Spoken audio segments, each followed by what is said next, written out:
Buenas, buenas, buenas, buenas. ¿Cómo están? Bienvenidos a todos a una nueva transmisión en vivo en un nuevo programa de Batalla Cultural número 169 de la temporada 3. Hoy vamos a ver varias cositas. Vamos a arrancar con un vivo de Agustín Laje, hablando de Zelensky y Trump. Después vamos a ver una nota que le hicieron a Nicolás Márquez ayer o antes de ayer, uno de estos días recientes en Perú, y después la conferencia de Nicolás Márquez de la semana pasada en Misiones, acá en Argentina. Así que arrancamos con este vivo de Agustín Laje hablando de Zelensky y Trump.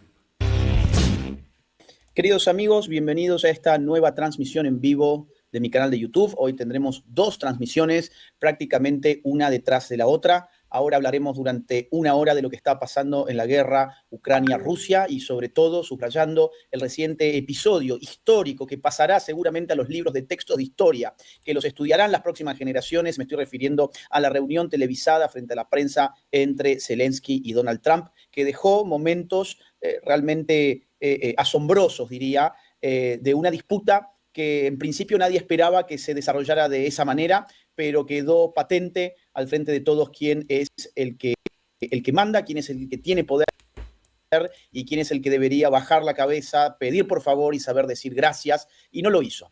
No me quiero adelantar, seguramente ustedes han visto algunos fragmentos, pero hoy además de ver lo que pasó, vamos a estarlo analizando. Vamos a estar analizándolo junto con Miklos Lukács, que va a ingresar al canal en muy pocos minutos. Mientras tanto, vamos a ver la secuencia no de la conferencia de prensa completa, sino de los 10, 11 minutos más álgidos. Por cierto, déjennos su like, esto nos sirve muchísimo para poder crecer, para poder llegar a un público más amplio y para reactivar el algoritmo, porque no vengo haciendo vivos desde hace bastantes semanas o vengo haciéndolos con muy poca frecuencia.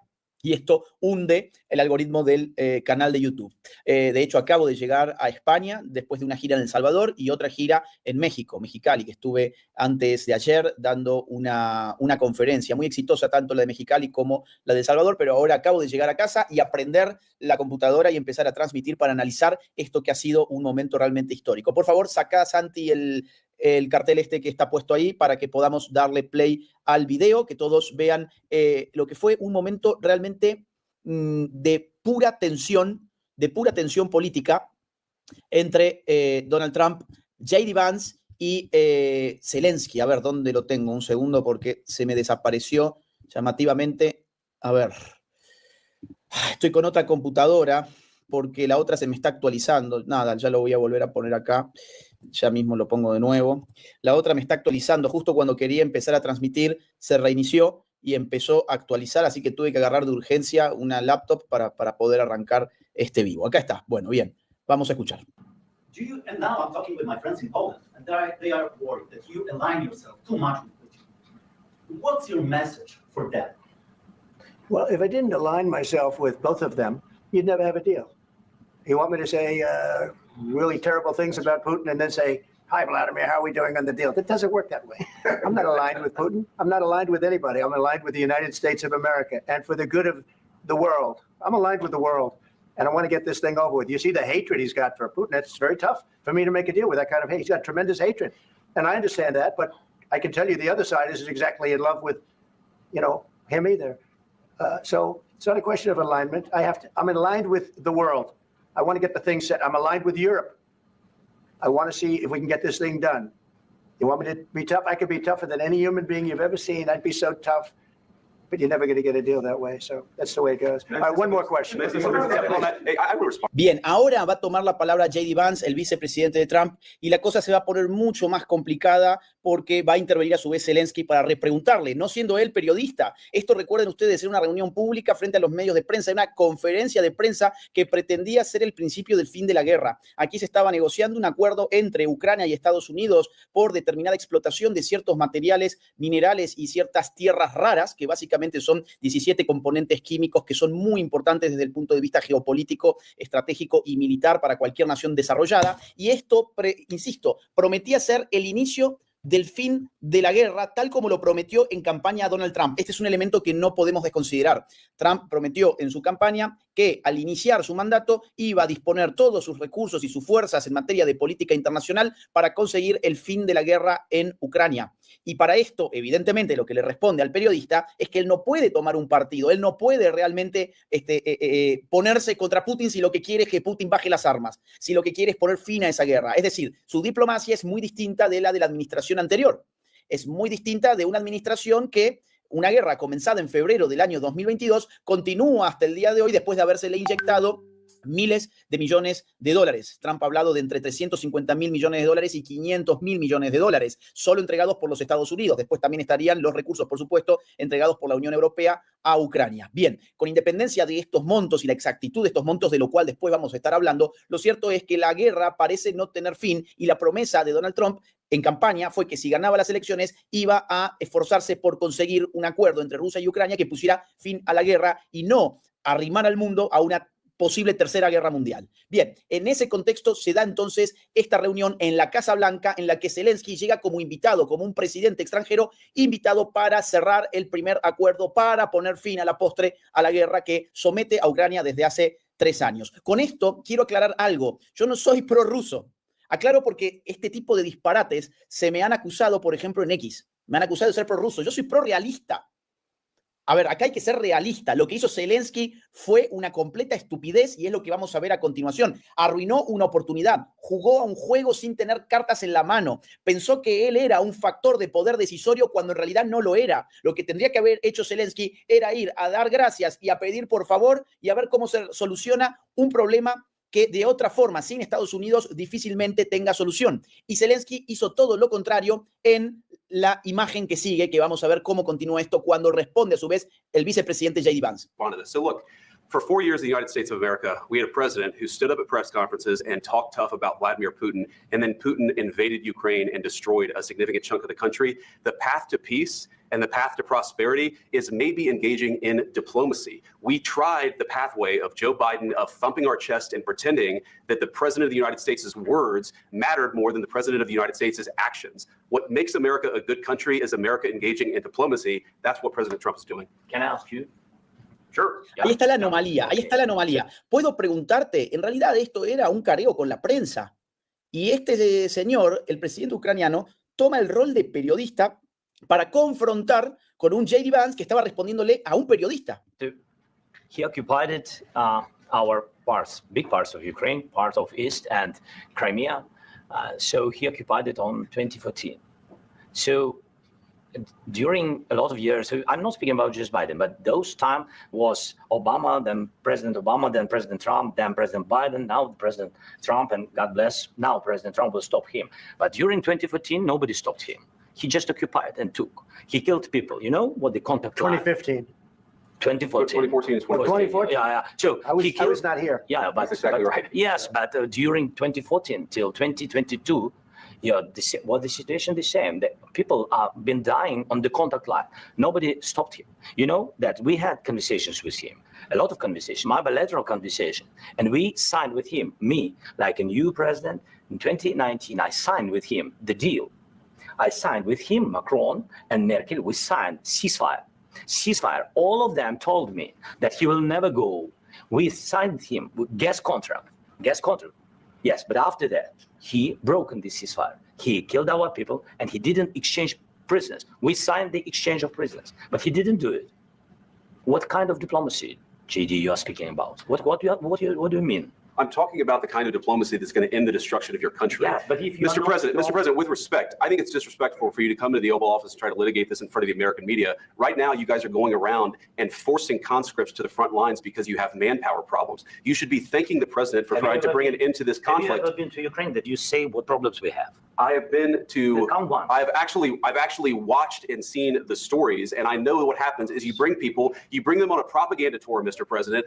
Do you disagree that you've had problems bringing people into your military? And do you think that it's respectful to come to the Oval Office of the United States of America and attack the administration that is trying to prevent the destruction of your country? A lot of questions. Let's start from the beginning. Sure. First of all, during the war, everybody has problems. Even you, but you have nice ocean and don't feel now, but you will feel it in the future. God bless. You don't know that. God bless. God bless. You will not have war. Don't tell us what we're going to feel. We're trying to solve a problem. Miren y atiendan a los gestos Es decir, la tensión se siente incluso en la misma imagen. Zelensky cruzado de brazos, ya mientras Trump respondía al inicio de este fragmento que he mostrado a la prensa, hacía caras, hacía suspiros, movía la cabeza en sentido de negación. Y miren, insisto, esto no tiene nada que ver con ser prorruso o pro-ucraniano. Esto fue un error garrafal de Zelensky, ir con esa actitud a este tipo de reuniones, encima públicas, y tratar de generar una situación de confrontación. ¿Por qué es un error? Porque él no es el que tiene la sartén por el mango. Él no tiene la sartén por el mango. Entonces tendría que haber ido con otra actitud, con otra estrategia, a tal punto, ya lo vamos a mostrar a continuación, que su propia embajadora en los Estados Unidos se agarraba la cabeza y no podía creer lo que estaba mirando. Insisto, veo que en el chat hay gente que me acusa de prorruso. Miren, Rusia es una autocracia. Rusia mantiene lo peor de América Latina como aliados, tiene como aliado al socialismo del siglo XXI, hace guerra cultural progresista para infectar a Occidente a través de sus medios de comunicación que tienen tentáculos en todos nuestros países, como por ejemplo RT. Entonces, lejos estoy yo de pretender ponerme del lado de Putin, pero no puedo ser tan ciego de creer que esto es inteligencia política por parte de Zelensky. No sé quién le hizo creer a Zelensky que esta era una buena idea. Evidentemente, después le hicieron entrar en razón de que había sido una brutalidad, una estupidez total y completa, tanto así que terminó yendo a la prensa a pedir perdón y a dar gracias, cuando eso lo tendría que haber hecho en esa reunión en todo caso.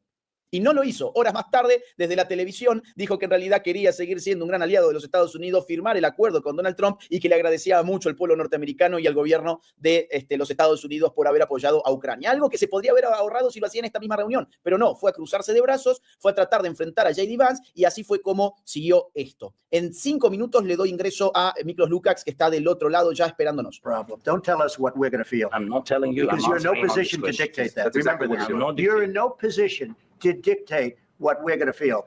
You We're will- going to feel very you will good. feel influenced. We're going to feel very I'm good and telling very you, strong. You will feel influence. You're right now not in a very good position. You've allowed From the yourself very- to be in a from very the bad very position, beginning and of he the happens war. to be right From about the it. very beginning of the war. You're not Mr. in a good Graham, position. I You was don't have the cards right now. With us, you start having not playing cards. cards. Right now, you I'm don't. very You're playing serious, cards. Mr. President. You're I'm playing very cards. serious. You're I'm gambling the with the president lives in of war. millions of people. You think- You're gambling with World War III. What do you think You're about- gambling with what do you World think War about? III.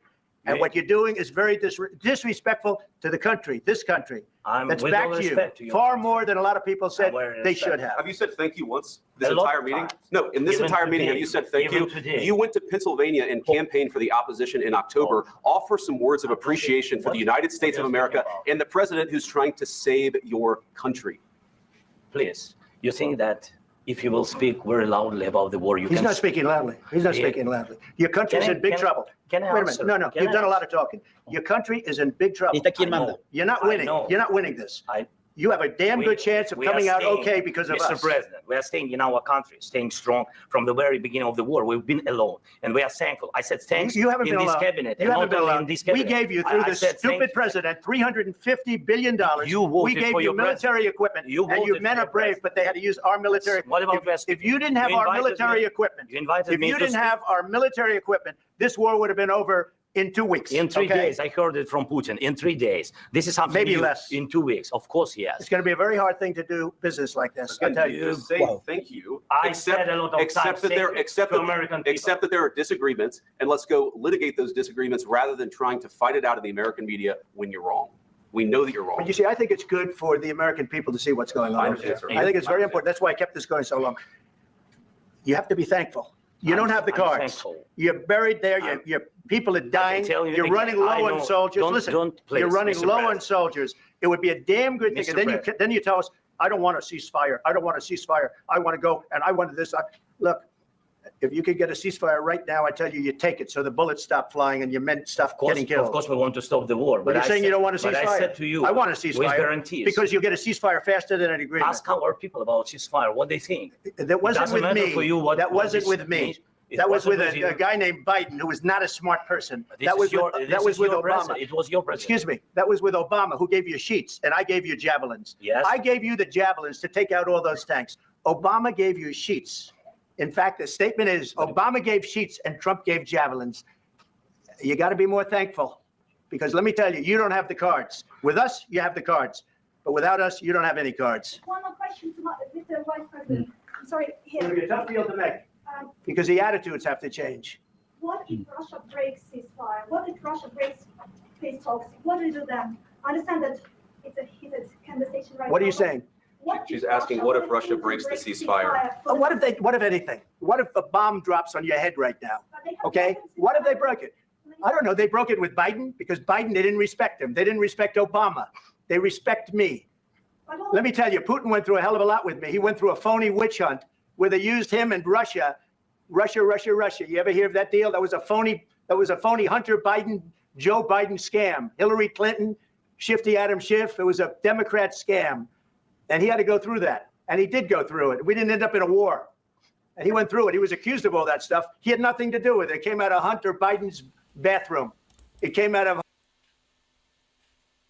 Uy, no, toqué sin querer. Iba a pausar para decir que esto parece una película. Bueno, más que una película, ¿viste? Cuando a veces dicen la realidad supera a la ficción. Bueno, esto es lo que ocurrió aquí, en esta entrevista, en esta charla. A ver si puedo retomar a donde estábamos. No, más atrás. Se va a sumar el profesor Miklos Lukács para hablar de esto que pasó con Trump y Zelensky. Que, bueno, como les dije, está bastante picado. Parece una película, pero ahí estamos, ahí recae. Pero bueno, como dice acá una frase en un canal de televisión de cine que pasa películas, la realidad supera a la ficción. Bueno, en este caso lo estamos superando. Fíjense las caras. Trump como diciendo con ceño fruncido, no sé qué me está diciendo este tipo, si tendría que agradecernos. Y Zelensky como, no sé, mirando a cámara o algo como diciendo, tenía algo pensado que creo que me está saliendo mal. They respect me.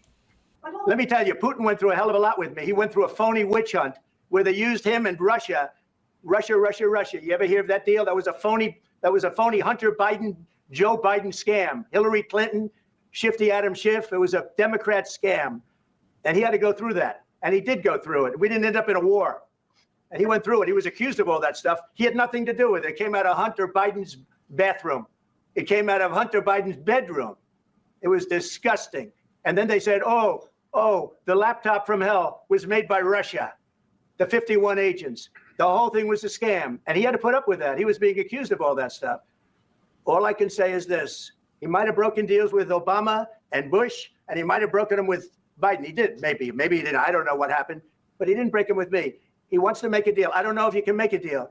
The problem is I've empowered you to be a tough guy. And I don't think you'd be a tough guy without the United States. And your people are very brave. But you're either going to make a deal or we're out. And if we're out, you'll fight it out. I don't think it's going to be pretty, but you'll fight it out. But you don't have the cards. But once we sign that deal, you're in a much better position. But you're not acting at all thankful. And that's not a nice thing. I'll be honest, that's not a nice thing. All right, I think we've seen enough. What do you think? Huh? This is going to be great television, I will say that. All right, we'll see what we can do about putting it together. Thanks. Bueno, ahí termina entonces el episodio, sale Zelensky de la Casa Blanca casi eyectado, y para analizar esto que acabamos de ver en profundidad, lo tenemos a mi querido amigo, un gran amigo del canal además, que es Miklos Lukács, que se conecta desde Inglaterra. Miklos, querido, ¿cómo estás? Hola, Agus, ¿qué tal? Un gusto estar aquí contigo y bueno, con toda la gente que nos está acompañando ahora, ¿no? Esta conversación tendríamos que haberla tenido en realidad anoche, pero yo estaba de viaje y bueno, no quería dejar de analizarlo porque fue ciertamente un momento histórico. Es decir, yo creo que este video se le va a pasar por lo menos a los estudiantes de Relaciones Internacionales en el futuro como un ejemplo de pésima diplomacia, en vivo y en directo, televisada, que se hizo viral por todas partes. ¿Cuál es tu análisis general? Vayamos de lo más amplio a lo más concreto. Bueno, yo voy a partir con tu posición, que defender la verdad no significa ser prorruso. Uh-huh. En mi caso personal, en mi caso familiar, mis abuelos y mi padre tuvieron que salir de Hungría y terminaron en el Perú por culpa de los rusos, o sea, por culpa de la Unión Soviética. O sea, yo no tengo ninguna simpatía o un acercamiento natural por Rusia, pero uno siempre tiene que estar comprometido con la verdad y uno tiene que investigar. ¿Por qué? Porque a partir de la ignorancia, a partir de la propaganda es que surgen estas tensiones. Decías, por ejemplo, y correctamente, ¿no?, que Rusia tiene presencia en nuestra región y se reúne, ¿no?, o negocia con los países menos, vamos a decir, menos positivos para nuestra región, Nicaragua, Venezuela, Bolivia. Sí. Pero Rusia está haciendo lo que yo señalé ayer en un tuit que tuvo bastante éxito. Rusia Rusia hace realpolitik, y lo que vimos también en este video que tú, ¿no?, acabas de mostrar es realpolitik puro y duro. Creo que es como tú bien dices también, la lección más, vamos a decir, contundente de lo que significa hacer política real y entender una vez más, ¿no? Después de esta fantasía de 4 años con Biden y todos estos ineptos de la Unión Europea, que los países tienen intereses, no hay amistades, ¿no? Y que si uno cree que las relaciones internacionales se mueven por la amistad, es decir, este enfoque cooperativista, constructivista, están en la calle. Siempre ha sido la ley de aquel que tiene más poder, va a imponer sus condiciones y los más chiquititos lo que tienen que hacer es adaptarse a esas condiciones o formar alianzas con otro grandote que pueda hacer un contrapeso al grandote que está abusando de ti. Así que creo que la posición de Trump es la correcta. Y ojo, no es una posición minoritaria, así como ocurre con todo el aparato mediático de la progresía internacional que presenta como posiciones populares, posiciones que son realmente impopulares y que son repudiadas por la mayoría. En este caso también pienso que la mayoría quiere paz en Ucrania, quiere paz en Rusia y quiere que el mundo vuelva a caminar hacia la senda del crecimiento y vamos a decir, ¿no? La cierta armonía. Y eso es lo que no tenemos ahora. Hablando de la realpolitik y de los intereses objetivos que tiene cada nación, hay que recordar que se le ha entregado desde los Estados Unidos a Zelensky para la guerra 350.000 millones de dólares entre dinero y equipamiento militar. Es decir, cuando uno suma tanto el dinero como el equipamiento militar, daría, según por lo menos dice Trump, 350.000 millones de dólares. La respuesta que dio Zelensky es que él lo asumió como un regalo, como un subsidio, como una dádiva, que esto no implicaba ninguna deuda de Ucrania para con los Estados Unidos. Digo porque ahora la gente acusa a este acuerdo por explotación de ciertos materiales y cierta tierra rara, exactamente, acusa de que, bueno, Estados Unidos tendría un interés espurio e ilegítimo sobre el territorio ucraniano. Bueno, después de haberle regalado 350.000 millones de dólares, un acuerdo como esto creo que es lo mínimo que se puede hacer. Además, por otro lado, tengo entendido acá, no sé si vos manejas esta data, que Ucrania había firmado un acuerdo con Inglaterra para explotar ese tipo de minerales y de tierra rara a cambio de defensa, tengo entendido, por los próximos 100 años o algo por el estilo. Ahora bien, nadie se escandaliza por Inglaterra, todos se escandalizan por lo que está pasando con este acuerdo, que además es una oportunidad para desarrollar económicamente a Ucrania en un contexto de crisis fulminante.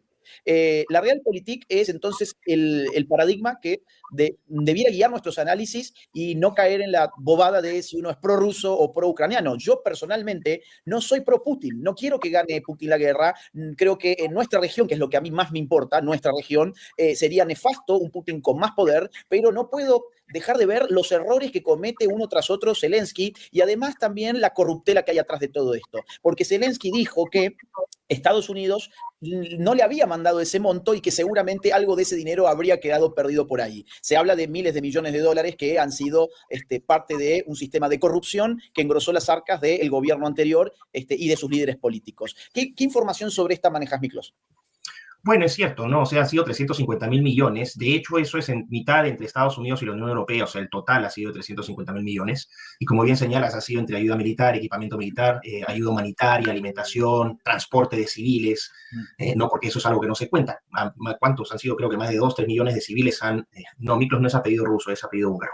Ahí los chats ¿no? El paso de civiles ucranianos hacia Europa, ¿no? Yo cuando inicia la guerra en el año 2022, en febrero, yo me encontraba en Hungría en ese momento, y yo recuerdo, por Hungría han pasado más de 1 millón de ucranianos, y el gobierno húngaro los recibió. La inmensa mayoría siguió hacia el oeste, algunos se quedaron en Hungría, pero yo vi ese esfuerzo enorme, considerando que, por ejemplo, esto es un dato duro, no es una interpretación, que el ejército ucraniano tiene asociación filonazi, o sea, en Ucrania hay una vocación por el nacionalsocialismo, por lo menos desde su fuerza militar, ¿no?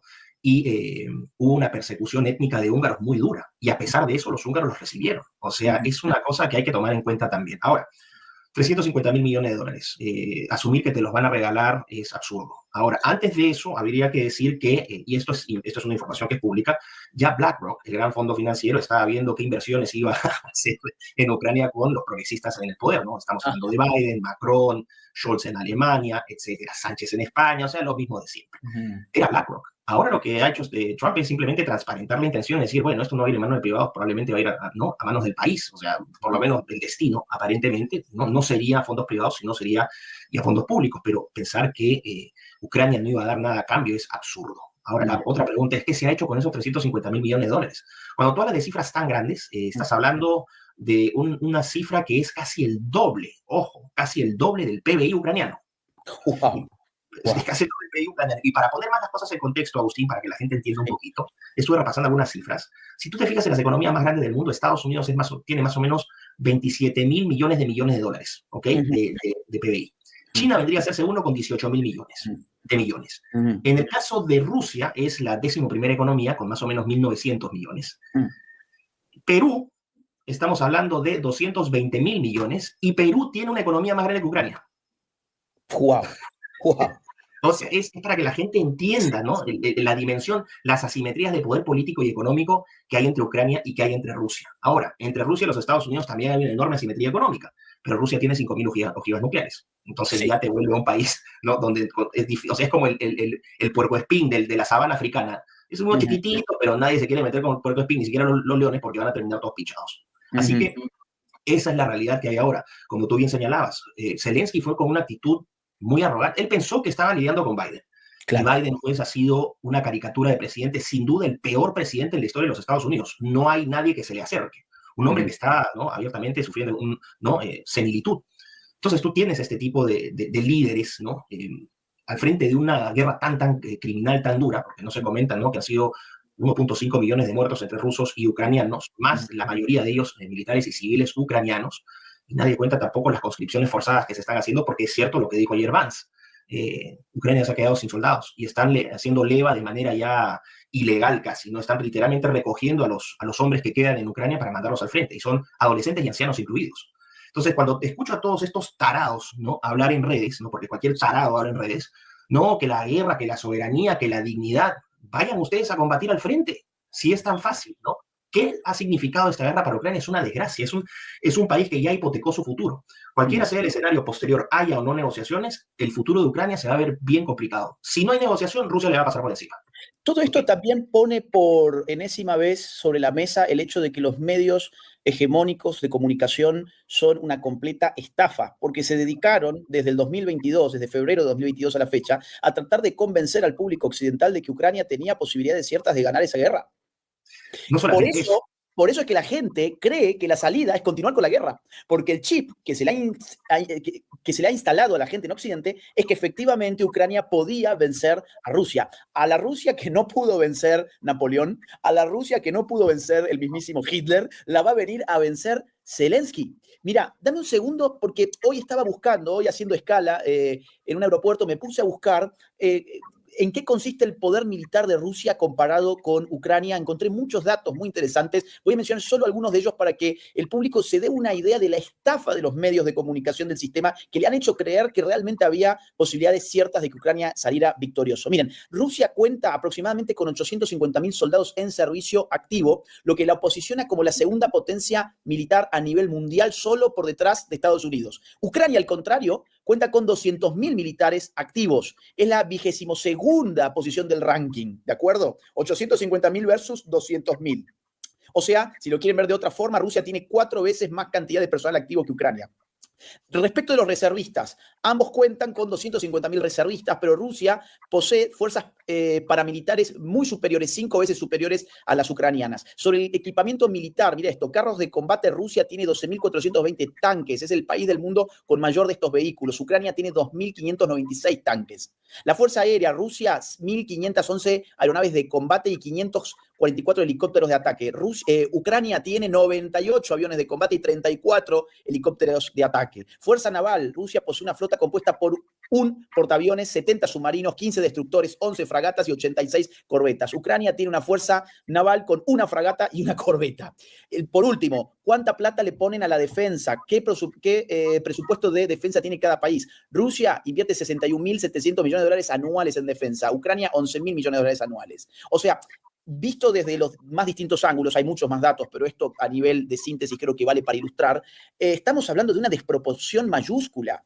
Es una desproporción, es como que yo me suba a un ring de boxeo con Tyson, me va a destrozar. Ahora, es como que el conductor de ESPN le haya estado vendiendo a toda la gente que en realidad yo lo iba a matar a Tyson. La gente va a querer que yo siga peleando porque siguen confiando de que yo tengo fuerzas para hacerlo. Entonces, acá hay dos alternativas: seguir con la guerra, lo cual implica seguir inyectando dinero, seguir perdiendo vidas, continuar con la masacre que se ha llevado 1.5 millones de vidas hasta el día de hoy, como vos bien marcabas, o la otra es buscar una paz que evidentemente supondría, creo yo, la cabeza de Zelensky.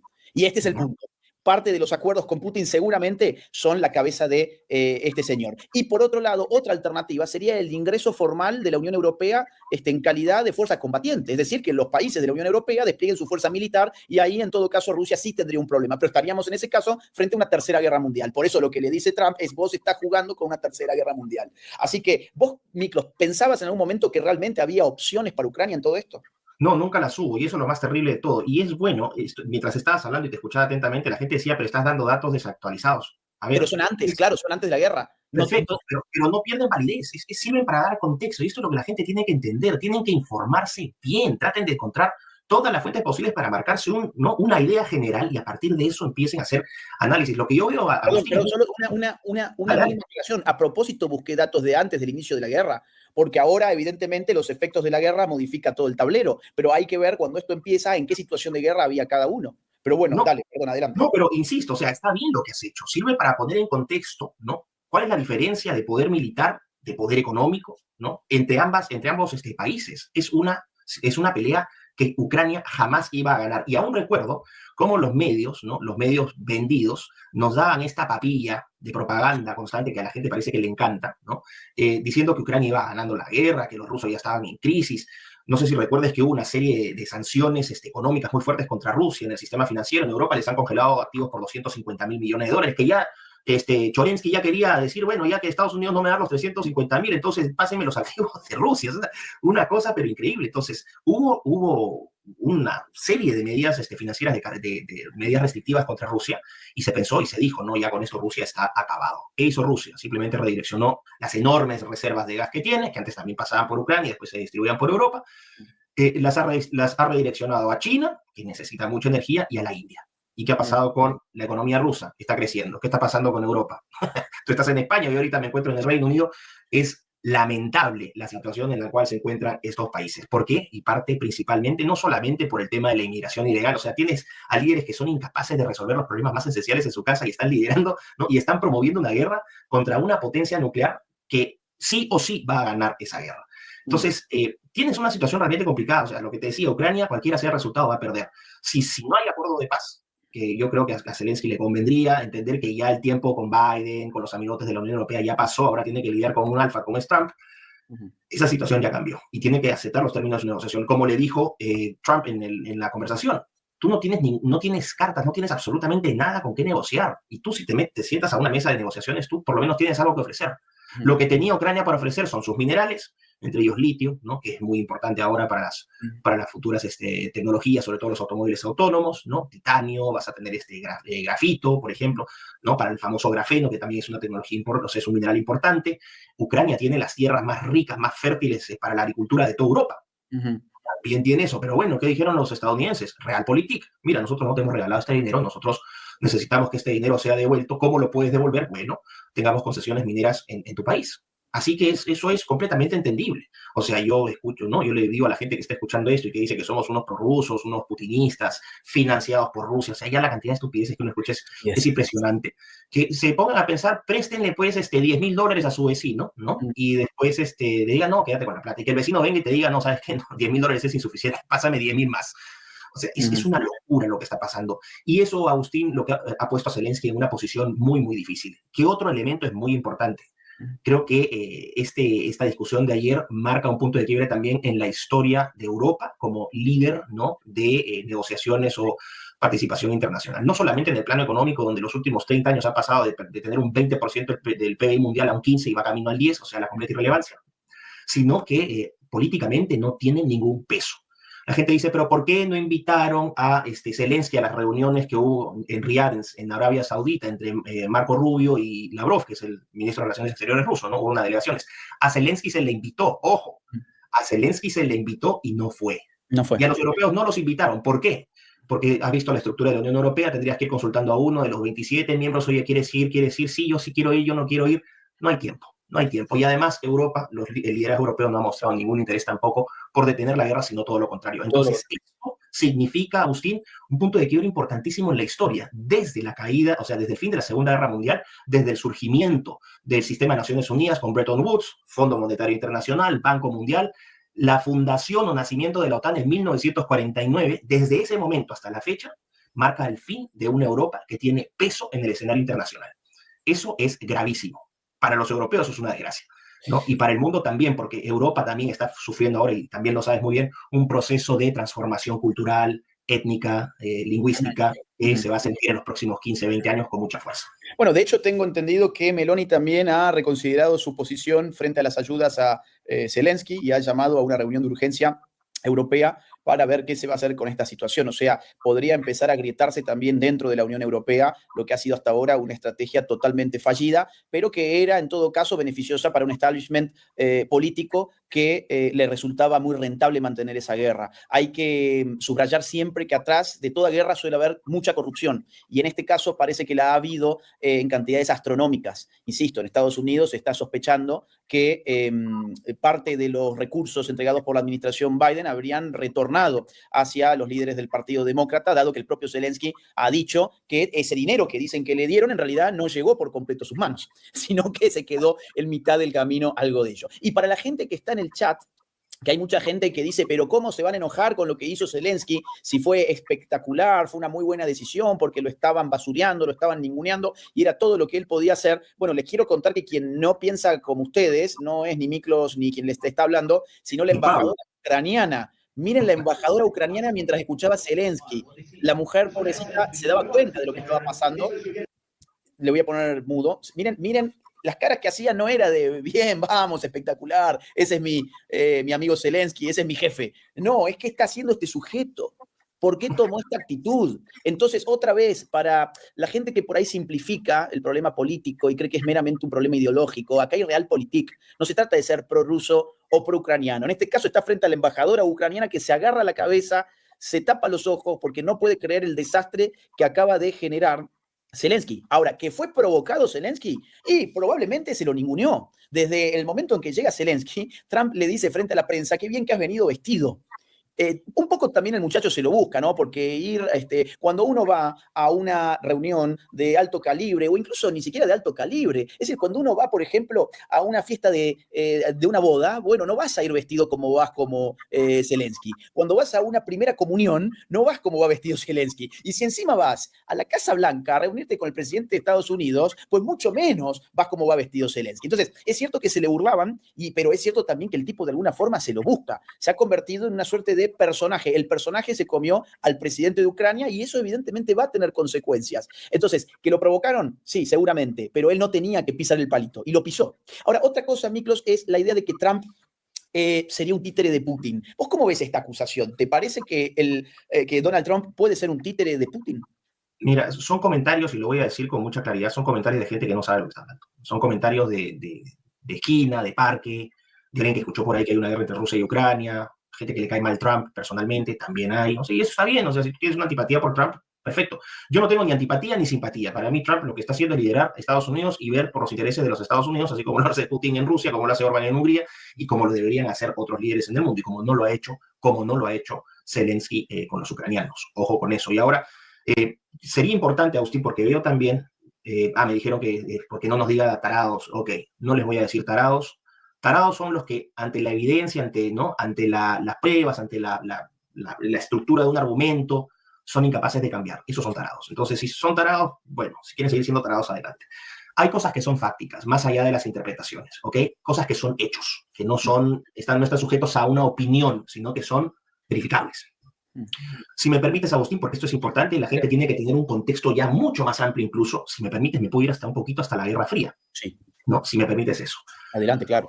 Cae Alemania en la Segunda Guerra Mundial cuando los rusos entran, ¿no? Los soviéticos entran a Berlín en 1945 y finalmente Hitler se suicida, acaba la guerra en mayo, ya Alemania está completamente derrotada y recién la guerra va a terminar en agosto de ese mismo año con Hiroshima y Nagasaki. Entonces, en septiembre, el 1 de septiembre, oficialmente acaba la Segunda Guerra Mundial. Ok, después de la Segunda Guerra Mundial, tú tienes dos bloques, ¿no? Vas a tener el bloque comunista soviético, ¿no? Vencedor de la Segunda Guerra Mundial, y el bloque de Occidente, liderado por los Estados Unidos, el Reino Unido, con Churchill, que tuvo una participación realmente heroica en esa guerra, Francia, ¿no? Y después, obviamente, los demás países, ¿no? Holanda, Bélgica, etc. Alemania queda partida por la mitad. Y al año siguiente, ¿no? Después de esa repartija que se inicia ¿no? de Europa, entonces se establece la famosa cortina de hierro, que es un concepto que usó Churchill en el año 46 para determinar, ¿no? los países que iban a quedar en Europa Central y del Este, Polonia, Checoslovaquia en esa época, Hungría, Rumanía, Bulgaria, etcétera, y por el oeste, bueno, el resto de países que ya conocemos. Bretton Woods es una reunión donde se forman estos organismos internacionales, Fondo Monetario, Banco Mundial y después también en la Organización de Naciones Unidas, la ONU. Y al año siguiente, el 49, se forma la OTAN, ¿ok? Otra cosa importante, el año 47, para que la gente entienda cómo la historia nos sigue hablando hasta el día de hoy, se inicia la doctrina de Harry Truman, la doctrina Truman, que fue contener la expansión del comunismo en el mundo. Y es a partir del 47 donde esa doctrina Truman va a ser política externa de los Estados Unidos hasta la caída del muro de Berlín y después es el combate frontal al comunismo. El problema es que algunos ya se han quedado aún todavía con la doctrina Truman y esa doctrina Truman ya no tiene aplicación porque vivimos en otro mundo. Rusia ya no es el cuco soviético y ahora el gran poder emergente no es Rusia, sino es China, es decir, es otro contexto. Entonces, y aquí una crítica también, quienes siguen leyendo la historia, o sea, quienes siguen leyendo los hechos actuales con la historia de la segunda mitad del siglo XX, que siguen hablando de esta fractura entre comunismo, comunista es China, ¿no? China es un país comunista ideológicamente hablando. Rusia no es comunista, Rusia es, bajo el liderazgo de Putin, un país pragmático. Rusia lo que ve no está guiado por ideología, Rusia está guiado por intereses y por necesidades. Ahora, ¿por qué señalo todo esto, Agustín? Porque tú ya en la década de los 50 vas a tener, ¿no? las primeras escaramuzas, la guerra de Corea, que fue la primera guerra proxy entre la Unión Soviética y los Estados Unidos, que termina en el año 53, ¿no? Es una guerra de 3 años, que termina en el 53 con el paralelo 38. Corea del Norte, Pyongyang, el gordito Kim Jong-un con su peinado raro, y Corea del Sur. Ok. Después inicia la guerra de Vietnam en el 55 y no va a finalizar sino hasta la década de los 70, donde ahí sí Vietnam cae completamente bajo el comunismo. Esa es otra guerra proxy. ¿Cuál es la guerra proxy actual? La guerra proxy ahorita es Ucrania. Pero voy simplemente señalando estos antecedentes. El año 61 se construye el muro de Berlín. El año 62 es la crisis de los misiles. Es decir, lo que le están haciendo a Rusia ahora, se lo hizo la Unión Soviética a los Estados Unidos en ese momento. Poner misiles que apuntaban directamente a los Estados Unidos, Nikita Khrushchev y Kennedy. ¿Y qué pasó ahí? Estados Unidos amenazó directamente a Rusia, a la Unión Soviética, con iniciar una guerra nuclear. ¿Y qué hicieron los soviéticos con Khrushchev? Bueno, no vamos. Exacto. O sea, hay que recordar la historia porque, nuevamente, cuando hoy dicen, ¿qué pasaría si Rusia hiciera acuerdos con México y con Canadá para poner misiles balísticos que apuntan hacia las principales ciudades de los Estados Unidos? Estados Unidos entraría en guerra en media hora, ya estaría movilizando a sus tropas. Porque hay que ponerse en la posición del otro. No es una cuestión de simpatías o antipatías, es una cuestión de ponerse en el lugar del otro. Así como nosotros tenemos intereses, los rusos tienen intereses.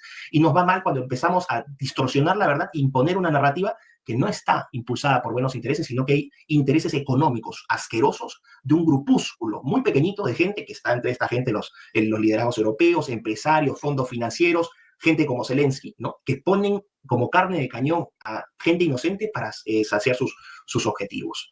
Llega la década del 70, si me permites hacer esta cuestión, lo voy a Adelante, claro. En la década de los 70 vamos a ver, hay un periodo de enfriamiento, hay un acuerdo para limitar la producción de armas nucleares, viene el acuerdo de Helsinki en 1975 para tratar de acercar a la Unión Soviética con los Estados Unidos, hasta ahí las cosas bien, entra Reagan, entra Thatcher y surge el discurso anticomunista duro nuevamente, ¿no? Economía de libre mercado versus planificación central, y hasta ahí tenemos esta pugna ideológica. Finalmente, ¿qué pasa? Entra Gorbachev, ¿no? En la década de los 80, a mediados de los 80, ya va entendiendo que el proyecto de la Unión Soviética no es un proyecto viable, Estados Unidos huele esto, ¿y qué está pasando con la Unión Soviética? Gorbachev inicia dos políticas, glasnost, que es transparencia, ¿no? Y la perestroika, ¿no? Que es la reestructuración. Es decir, una transición de la Unión Soviética para volver a ser un país, ¿no? Sin comunismo. Finalmente se lleva a cabo negociaciones, empiezan a caer los bloques comunistas o los gobiernos comunistas en Europa Central, Hungría, ¿no? El movimiento Solidaridad en Polonia, con Lech Walesa, etcétera, se van liberando y finalmente en el año 89 cae el muro de Berlín en octubre y eso marca un punto de quiebre. Ya de ese momento uno sabía que era cuestión de tiempo de la caída de la Unión Soviética. ¿Y cuándo va a pasar eso? En el año 90 y el 1 de enero del 91 ya no existe Unión Soviética y existe Rusia y el primer presidente va a ser Boris Yeltsin.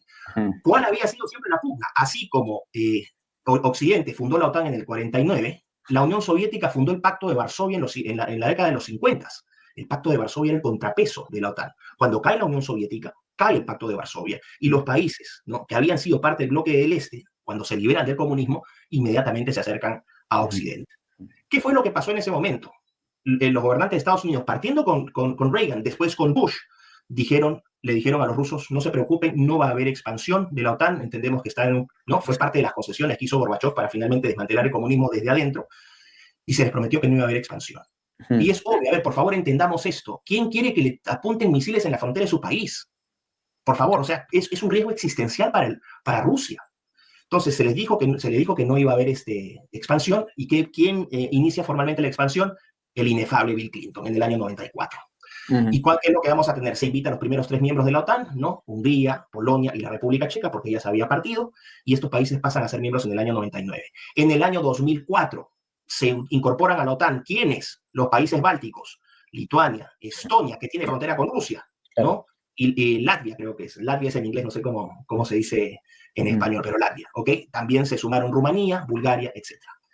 Y después, en el año 2008, en la famosa cumbre de Bucarest, Estados Unidos dice, vamos a extender la OTAN hasta Georgia y Ucrania.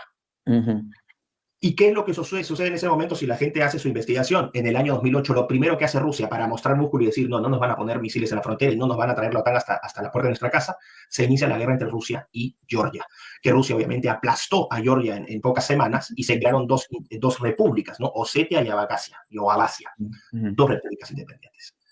Y no ha parado. En 2010 pusieron misiles, ¿no? En Polonia y en Rumanía. O sea, dijeron que no iban a extenderse, y al final estiran la OTAN hasta la puerta de la casa. Perdón, pero si yo soy ruso, yo me tengo que poner en el lugar de los rusos también, porque esa es la forma en la que uno trataría de negociar, ¿no? Ponerse en el lugar del otro también. Es decir, yo entiendo cuál es mi posición, cuáles son mis intereses, pero para negociar tengo que saber qué es lo que quiere el otro, qué es lo que necesita el otro, y a partir de eso yo puedo hacer concesiones. ¿No? Entonces, lo que tú has tenido es una gran mentira. La OTAN se ha ido expandiendo brutalmente y rápidamente en estos años, desde la caída de la Unión Soviética a la fecha, y ya con Ucrania la cosa es insostenible. Y luego tenemos también, las intervenciones y los planes de la CIA en Ucrania en el 2014 para voltear a un presidente supuestamente prorruso, ¿no? Claro. Ha habido también una intervención del gobierno demócrata, en este caso era Obama, y se dice que fue una operación de la CIA en el contexto de lo que fueron todas las primaveras democráticas, como se le llamaba por entonces, también en Ucrania, generando una amenaza para Rusia, también con ese tipo de episodios, ¿no?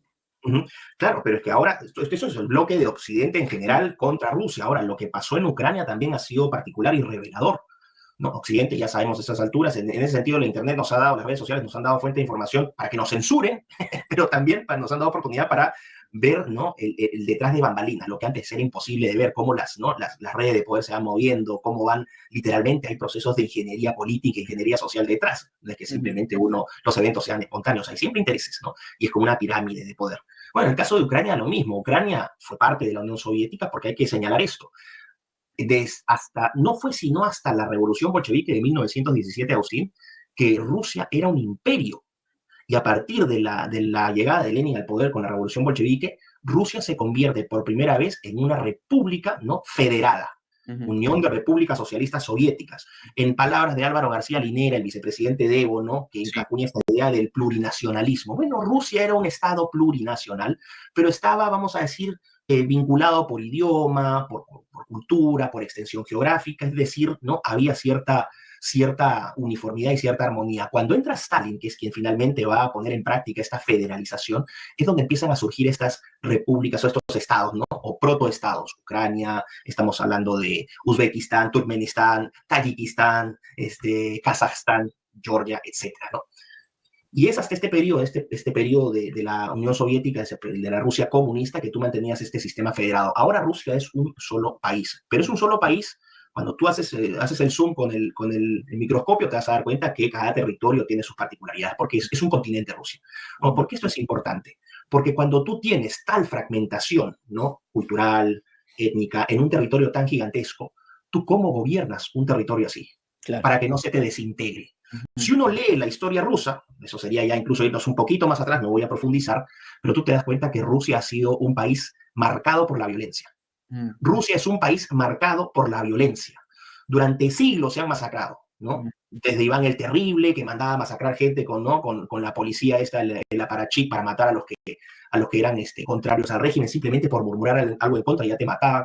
Rusia ha vivido siempre periodos de violencia. Y cuando tú tienes un país tan complejo y tan duro, porque hasta el clima te vuelve duro en Rusia, tú tienes que gobernar con mano dura. Y eso es lo que culturalmente la gente no entiende. Si la gente que nos está escuchando fuese a Rusia y viese cómo es Rusia y cómo viven los rusos, se darían cuenta que es un país muy difícil de gobernar. Si un Biden estuviera a la cabeza de Rusia, si un Obama estuviera a la cabeza de Rusia, si un Pedro Sánchez estuviera a la cabeza de Rusia, o un Macron, Rusia terminaría siendo 237 países. Claro. Con las terribles inestabilidades que eso traería. Pero ¿qué ha pasado con Ucrania? En Ucrania también, Ucrania étnica y culturalmente es casi como un primo hermano, un mellizo de Rusia. Históricamente tienen el mismo origen. Fueron fundados por una tribu vikinga, los Kievan Rus, Kiev, Rusia, ¿no? Y comparten es como, vamos a decir, de alguna manera un Perú-Bolivia, o sea, hay bases en común, ¿no? Y lo que tú tienes ahora es una guerra fratricida entre países que son cultural, étnica y lingüísticamente hermanos. Entonces, ¿qué pasa? Históricamente, Ucrania y Rusia tenían cercanía, salvo en la Segunda Guerra Mundial, obviamente, ¿no? Cuando se hace esta partición, ¿no? Y Ucrania pasa a ser parte de la Unión Soviética, pero Ucrania fue ocupada por los nacionalsocialistas. De hecho, hay experiencias terribles, ¿cómo se llama? La hambruna de Holodor, esta terrible hambruna que hubo en Ucrania, etc. Pero bueno, por Stalin. Por Stalin, efectivamente. Pero ¿cuál es el punto? En el año 2004, ¿no? Si es que nos vamos a lo más reciente, el año 2004 ocurre una revolución, la Revolución Naranja. ¿No? Me estoy yendo a los 20, me estoy yendo al nuevo milenio, para no irnos tan atrás. La Revolución Naranja. ¿Por qué? Porque había salido un presidente elegido, Yanukovych, que era prorruso, filoruso, y obviamente lo primero que dijo es: yo no quiero acceder, ¿no?, a la OTAN ni a la Unión Europea, yo voy a empezar a congelar esto. Intervienen con una revolución, sacan del poder a Yanukovych y meten a Yushchenko. Yushchenko era banquero, si esto te dice algo, ¿no?, metido en el circuito financiero europeo. Qué mejor candidato que Yushchenko para gobernar Ucrania. Obviamente Yushchenko inicia los acercamientos de Ucrania para que no solamente acceda a la Unión Europea en algún momento, sino también a la OTAN. ¿Y qué es lo que sucede finalmente? En 2010 hay elecciones, ¿no? Y gana Yanukovych. Yanukovych era prorruso. De hecho, Yanukovych corta abiertamente cualquier acercamiento a la Unión Europea y a la OTAN. Sí. Y es ahí donde viene la famosa revolución del Maidán, que fue una revolución financiada por la progresía occidental. Entre ellos, una teoría de conspiración, el inefable George Soros, Soros como se pronuncia en húngaro, y sacan a Yanukovych. Lo sacan del poder, por la mala. ¿Ok? Y ahí entran, ¿no?, dos acuerdos, Minsk I y Minsk II, ¿no?, que en la región del Donbass, que es el este de Ucrania, tú tienes población mayoritariamente rusa, ¿no? Claro. Donetsk y Luhansk, que eran dos territorios que habían sido durante años atacados, ¿no? Estas personas fueron masacradas por el ejército ucraniano, eso es lo que no se dice, y Rusia intervino para que se evitara esa masacre, y finalmente estos países, ¿no?, o estos territorios querían reclamar su independencia, reclaman su independencia durante este periodo del 2014. O sea, perdón, en el 2022. ¿Qué sucede? Tú tienes esta posición primero en el Donbass, que es una región principalmente prorrusa, y también Crimea, que históricamente le perteneció, ¿no?, a Rusia, o sea, es étnicamente rusa, es más filorrusa, y tenías estas tensiones. ¿Qué es lo que ha pasado finalmente?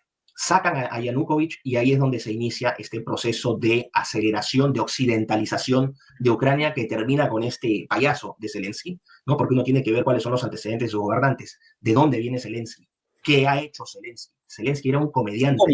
Un cómico, claro, un comediante. Un comediante, o sea, no es por denostar a nadie, pero perdón, o sea, zapatero a tus zapatos. Si tú eres comediante, dedícate a hacer reír a la gente. No, ayer los hiciste llorar, pero si eres un buen comediante, hazlos reír. O sea, zapatero a tus zapatos. El problema ha sido, Agustín, que no se cuenta. Entonces, para poner en contexto todo esto, ya entramos a la discusión política y prometo no expandirme más, que la reacción rusa es una reacción natural ante el asedio directo de la OTAN y de la expansión de la OTAN desde el 91 a la fecha, que se materializa con primeras incorporaciones del año 99, que pretende incorporar a territorios fronterizos con Rusia, como Georgia y como Ucrania. Y segundo, la manipulación abierta de los procesos electorales y la democracia en Ucrania. Nadie dice, por ejemplo, que Zelensky hace un año debía haber convocado elecciones y que no ha convocado elecciones porque ha declarado un estado marcial y ha prohibido que haya procesos electorales. Mientras tanto, ¿por qué? Porque no ha terminado la función, todavía siguen canalizando millones de dólares. Es un negocio muy rico, hay mucha plata de por medio. Con donde hay mucho dinero, hay mucha corrupción. Entonces, y ya con esto cierro. Para marcar mi posición, yo no es que sea prorruso, ¿no? Pero yo no puedo dejar de ver y analizar toda esta evidencia que la hemos comprimido, ¿no? Y decir, bueno, hay que ser justos. O sea, Rusia no ha reaccionado. No, Rusia invadió Ucrania. Sí, absolutamente. Rusia invadió Ucrania. Porque durante años estuvo advirtiendo, por favor, no se expandan. Y así como lo hizo con esta guerra preventiva en Georgia, lo que ha hecho Putin en febrero es, del 2022, una guerra preventiva contra Ucrania.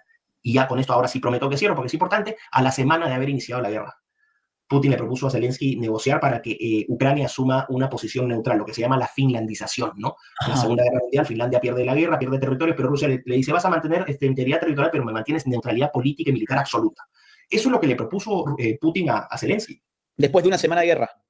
Después de una semana, se acercó para negociar. ¿Y quién se acerca a Zelensky y le dice, no hagas nada, Biden? ¿Quién? Vamos a dejar, esa es la situación. Perdón, ¿quién se le acerca a Zelensky para decir que no? Que se cortó Biden. justo. Biden. Biden.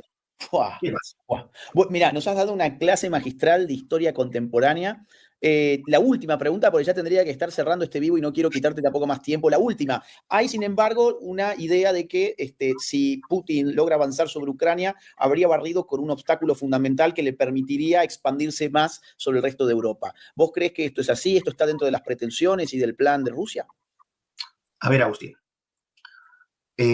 Un ejemplo, un ejercicio mental para cualquier persona, ¿ok? Que sea medianamente inteligente. Tienes al este, ¿no? El estrecho de Bering entre Alaska y Rusia, tienes a los Estados Unidos. Al sur tienes a China. Y al oeste tienes a la Unión Europea. De esos tres, ¿cuál es el más débil? La Unión Europea. Pero de todas maneras tienes dos, entre comillas, vecinos. China, que es un vecino de facto, comparten frontera, ¿no? Y un semivecino, sobre todo en el invierno, cuando se congela esa parte, entre Rusia y los Estados Unidos.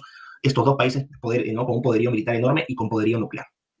Tú gastarías recursos siendo la 11ª economía del mundo, no siendo la super potencia que compite a esos niveles. ¿Tú te abrirías un frente en Europa? ¿Para qué? ¿Para qué? Claro. Honestamente, lo digo sinceramente, yo me pongo a pensar, yo soy Putin, ok, voy a expandirme a Europa. ¿Para qué? O sea, para importar, sobre todo esta Europa que está tan decadente. ¿Para qué? Para importar a todos los musulmanes que se han afincado en Europa, ¿no? Para esas economías que están, ¿no? en una condición calamitosa, culturalmente completamente desarraigadas. Aparte que militarmente no estaría en condiciones de hacerlo. Tampoco, o sea, ¿cuál es? O sea, porque, digamos, frente a toda Europa, Rusia y obviamente un Estados Unidos que ya en todo caso tendría que tomar otra postura como ocurrió durante la Segunda Guerra Mundial. Pues entonces sería un suicidio para Rusia hacerlo.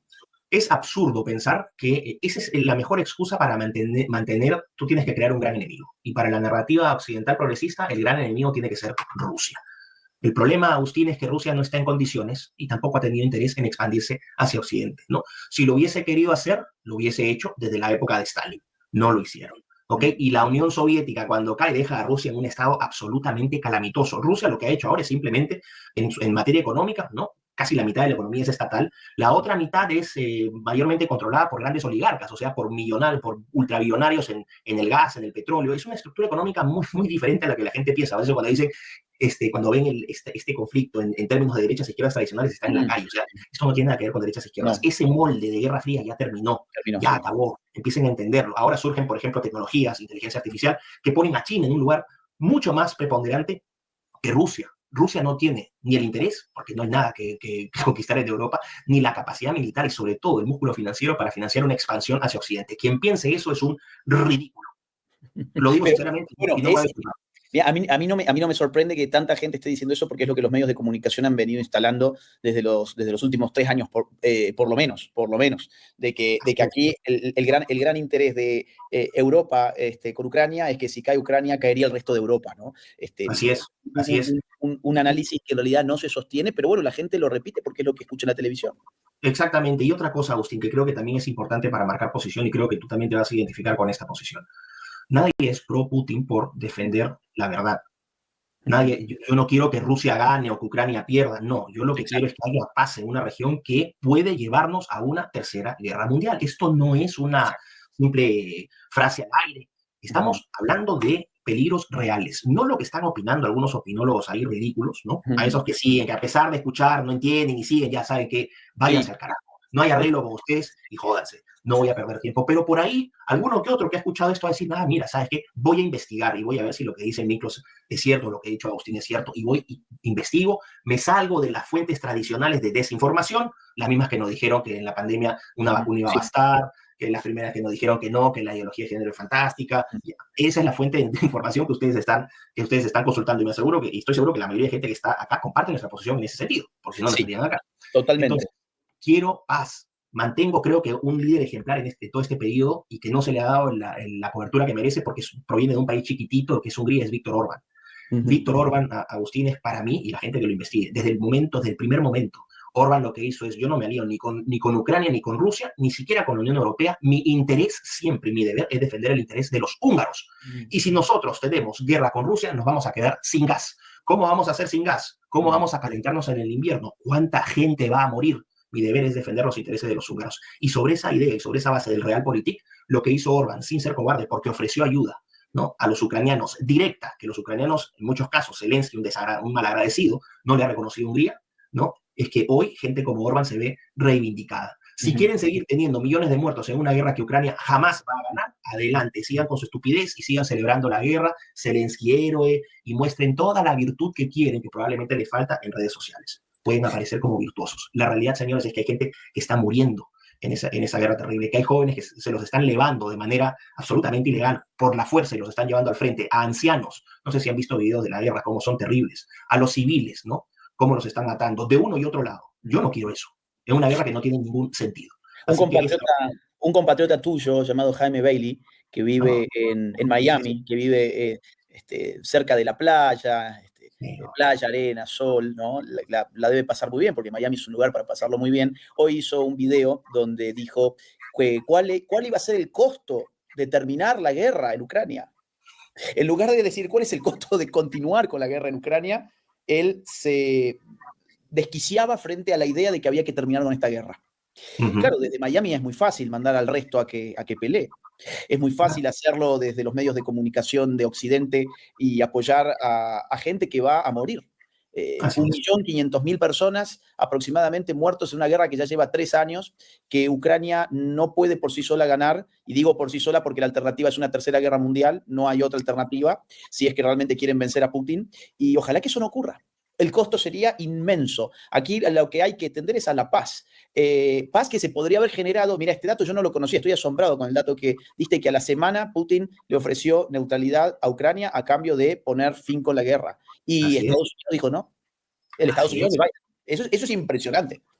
O sea, para que te des una idea, y con esa actitud Zelensky fue, o sea, yo soy aquí el... A ver, tú decías, ¿no?, de que se burlan de su vestimenta. A ver, yo también me burlaría de la vestimenta. No estás yendo, pues, a la parrilla de tu amigo. Estás yendo a la sede de gobierno de un país que te ha parado la olla, y si existes aún es gracias, en parte, al apoyo que te ha dado. Entonces, una muestra de respeto, no solamente al presidente de ese país, sino a la gente, a los estadounidenses que te reciben en su país. Anda bien vestido, pues, o sea, es lo mínimo. Y esas cosas se han perdido porque ahora básicamente uno es moderno, uno es libre, se deconstruye y puede ser lo que quiera hacer. Incluso también se puede vestir como se quiera vestir. No, señores, uno muestra respeto en la forma como uno se presenta en la casa de alguien que te invita a esa casa. Así que estuvo bien que lo hayan ridiculizado. En el otro punto, en la rueda de prensa, no lo ridiculizaron. De hecho, Trump estaba esperando, él ya pensaba que tenía, de hecho ya estaba la mesa lista, hay fotos, ¿no?, del sitio donde se iba supuestamente a firmar ya el convenio de paz.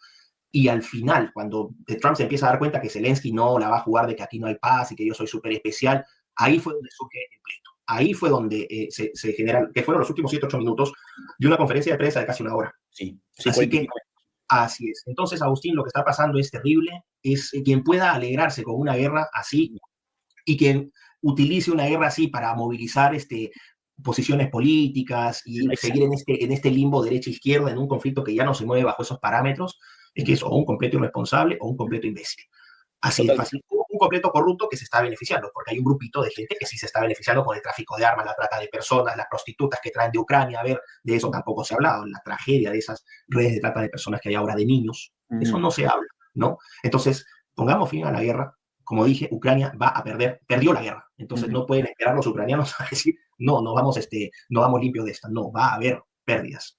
Y así es la guerra. Nosotros tuvimos, esperamos una guerra con Chile, perdimos territorio. Los mexicanos tuvieron guerra con Estados Unidos, perdieron territorio. Unas veces unos ganan, otras veces otros pierden. Tuvimos guerra con el Ecuador, también ganamos cierto territorio y los ecuatorianos perdieron otro. Así se mueve el mundo, lamentablemente, realpolitik. Lo que no queremos es que haya más guerra, más muertos innecesarios, más corrupción con esta orgía de dinero, de sangre, ¿no?, de armas que ha llevado a esta zona del mundo a una desgracia absoluta. Así que eso es lo que podría decir, invitar a la gente que por favor se informen. Apelo a aquellos con sentido. Sí, y yo quiero una última palabra porque ya nos estamos yendo. Acá hay tarados que dicen que este canal es prorruso. Miren, acá se ha desplegado básicamente... Invitar a la gente que por favor se informen. Apelo a aquellos con sentido común, no los tarados esos que son termosexuales. Sí, y yo quiero Una Claro. última palabra porque ya nos estamos yendo. Acá hay tarados que dicen que este canal es prorruso. Miren, acá se ha desplegado, básicamente Miklos acaba de dar una clase de historia del siglo XX y lo que va del siglo XXI. Acá empezamos esta transmisión diciendo, ojalá Putin no hubiese ganado esta guerra.